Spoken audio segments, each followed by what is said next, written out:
نحمده ونصلي على رسوله الكريم اما بعد فاعوذ باللہ من الشیطان الرجیم بسم اللہ الرحمن الرحیم۔ حضرات اکرام، میری آج کی گفتگو کا موضوع اللہ کی مخلوق کے اوپر رحم اور ان کے ساتھ مہربانی کرنا ہے۔ جناب رسول مکرم صلی اللہ علیہ وسلم کا ارشاد ہے کہ جنت میں رحم کرنے والا ہی داخل ہوگا۔ حضرات صحابہ اکرام نے کہا کہ ہم سب رحم کرنے والے ہیں؟ آقا علیہ السلام نے فرمایا کہ نہیں، رحیم وہ نہیں جو اپنے آپ پر رحم کرے، بلکہ حقیقت میں رحیم وہ ہے کہ جو اپنے آپ پر بھی رحم کرے اور دوسروں کے اوپر بھی رحم کرے۔ اپنے آپ پر رحم کرنے کا مطلب یہ ہے کہ خلوص دل سے اللہ رب العزت کی عبادت کر کے، گناہوں سے کنارہ کش ہو کر اور توبہ کر کے اپنے وجود کو اللہ کے عذاب سے بچائے۔ یہ اس نے اپنے اوپر رحم کیا ہے۔ اور دوسروں پر رحم کرنے کا مطلب یہ ہے کہ کسی کے ساتھ ظلم نہ کرے، کسی کو تکلیف نہ دے۔ پیارے آقا فرماتے ہیں کہ مسلمان وہ ہے کہ جس کے ہاتھ اور زبان سے لوگ محفوظ رہیں۔ حضرات صحابہ اکرام نے عرض کیا کہ یا رسول اللہ، ای المسلم خیر، سب سے بہترین مسلمان کون ہے؟ آپ نے فرمایا کہ من سلم المسلمون من لسانہ و یدہ، جس کی زبان سے اور جس کے ہاتھ سے کسی دوسرے کو تکلیف نہ پہنچے، سب سے بہترین مسلمان وہ ہے۔ اور وہ جانوروں پر کے اوپر بھی رحم کرے، ان سے ان کی طاقت کے مطابق کام لے۔ جانوروں پر رحم کرنے کا مطلب یہی ہے، یہ نہیں ہے کہ صاحب جانور کی طاقت کم ہے اور اس کے اوپر آپ نے وزن زیادہ لاد دیا، یہ ظلم ہے۔ حضور علیہ الصلاۃ والسلام کا ارشاد عالی ہے کہ ایک شخص سفر میں جا رہا تھا کہ اسے راستے میں سخت پیاس لگی۔ اسے قریب ہی ایک کنواں نظر آیا۔ جب کنویں سے پانی پی کر چلا تو دیکھا کہ ایک کتا پیاس کے مارے زبان باہر نکالے ہوئے پڑا ہے۔ اسے خیال آیا کہ اسے بھی میری ہی طرح پیاس لگی ہوگی۔ وہ واپس گیا، منہ میں پانی بھر کر کتے کے پاس آیا اور اس کتے کو پلا دیا۔ اللہ رب العزت نے محض اسی رحم کی بدولت کہ اس نے ایک جانور کے ساتھ رحم کیا، مولا نے اس کے گناہوں کو معاف کر دیا۔ حضرات صحابہ اکرام نے سوال کیا کہ یا رسول اللہ صلی اللہ علیہ وسلم، جانوروں کے اوپر شفقت کرنے سے بھی ہمیں ثواب ملتا ہے؟ آقا علیہ السلام نے فرمایا کہ ہر ذی روح پر شفقت کا اجر ملتا ہے۔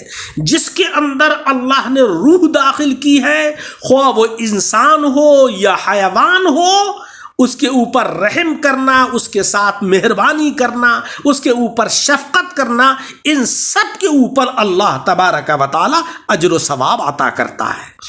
حضرت انس بن مالک رضی اللہ تعالیٰ عنہ فرماتے ہیں کہ ایک رات حضرت عمر رضی اللہ تعالیٰ عنہ گشت لگا رہے تھے۔ ذرا غور فرمائیے کہ خلیفۃ المسلمین گشت لگا رہے ہیں کہ آپ کا گزر ایک قافلے کے پاس سے ہوا۔ آپ کو اندیشہ لاحق ہوا کہ کہیں کوئی ان کا سامان نہ چرا لے۔ راستے میں انہیں حضرت عبد الرحمن بن عوف رضی اللہ تعالیٰ عنہ ملے، جو بڑے تاجر تھے، اور انہوں نے پوچھا کہ امیر المؤمنین اس وقت کہاں تشریف لے جا رہے ہیں؟ آپ نے فرمایا کہ ایک قافلہ قریب ہی اترا ہے، مجھے ڈر ہے کہ کہیں کوئی چور ان کا سامان نہ لے جائے، چلو ان کی نگہبانی کریں۔ یہ دونوں حضرات قافلے کے قریب جا کر بیٹھ گئے اور ساری رات پہرا دیتے رہے، یہاں تک کہ صبح کا وقت ہو گیا۔ حضرت عمر رضی اللہ تعالیٰ عنہ نے آواز دی کہ اے قافلے والوں، نماز کے لیے اٹھو۔ جب قافلے میں جاگ ہو گئی تو یہ حضرات خاصان الہی واپس لوٹے۔ یہ ہے ہمارے اسلاف کی تاریخ اور ان کی مہربانی اللہ کی مخلوق کے اوپر۔ بس ہمارے لیے بھی ضروری ہے کہ ہم حضرات صحابہ کرام کے نقش قدم پر چلیں۔ اللہ تعالیٰ نے ان کی تعریف میں ارشاد فرمایا ہے، رحماء بینہم، وہ مسلمانوں ہی پر نہیں بلکہ تمام مخلوق کے اوپر رحم کرنے والے ہیں۔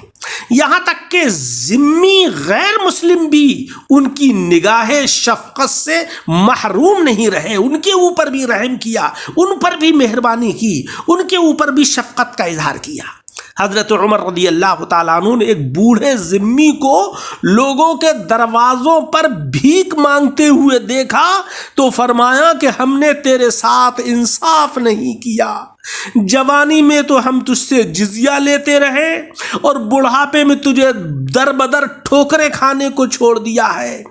آپ نے اسی وقت بیت المال سے اس ذمی کا وظیفہ مقرر کر دیا۔ سامعین اکرام، یہ ہمارے بزرگ ہیں کہ جن کو اپنی رعایا کی کس قدر فکر ہے کہ کہیں کسی کے ساتھ ناانصافی نہ ہو جائے، کہیں کوئی تکلیف میں مبتلا نہ ہو جائے کہ اللہ کے یہاں جواب دہ ہم ہوں گے۔ حضرت علی کرم اللہ وجہہ سے مروی ہے کہ میں نے ایک صبح حضرت عمر رضی اللہ تعالیٰ عنہ کو دیکھا کہ ایک وادی میں اونٹ پر سوار ہو کر بڑی تیزی سے چلے جا رہے ہیں۔ میں نے پوچھا کہ امیر المؤمنین کہاں جا رہے ہیں؟ آپ نے فرمایا کہ صدقے کے اونٹوں میں سے ایک اونٹ گم ہو گیا ہے، اسے تلاش کر رہا ہوں۔ میں نے کہا کہ آپ نے بعد میں آنے والے خلفاء کو مشکل میں ڈال دیا ہے۔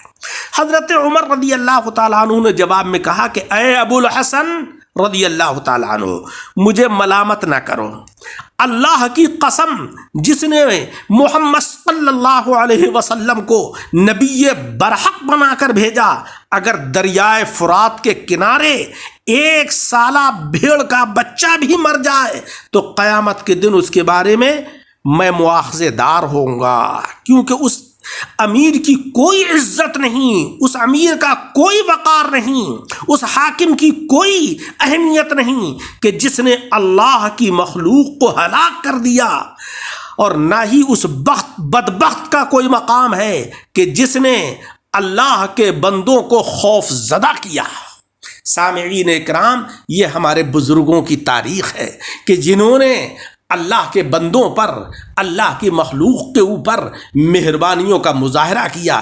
اس لیے اللہ تبارک و تعالیٰ نے رحماء بینہم کی ڈگری ان حضرات خاصان الہی کو عطا فرمائی۔ ہمیں بھی یہ چاہیے کہ ہم آپس میں ایک دوسرے کے اوپر مہربانی کریں۔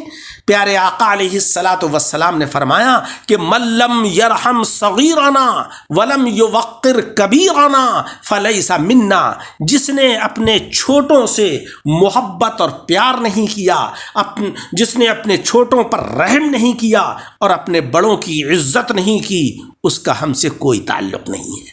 اللہ تبارک و تعالی ہمیں سب کو تعلیمات اسلامیہ کے اوپر عمل کرنے کی توفیق عطا فرمائے۔ آمین بجاہ النبی۔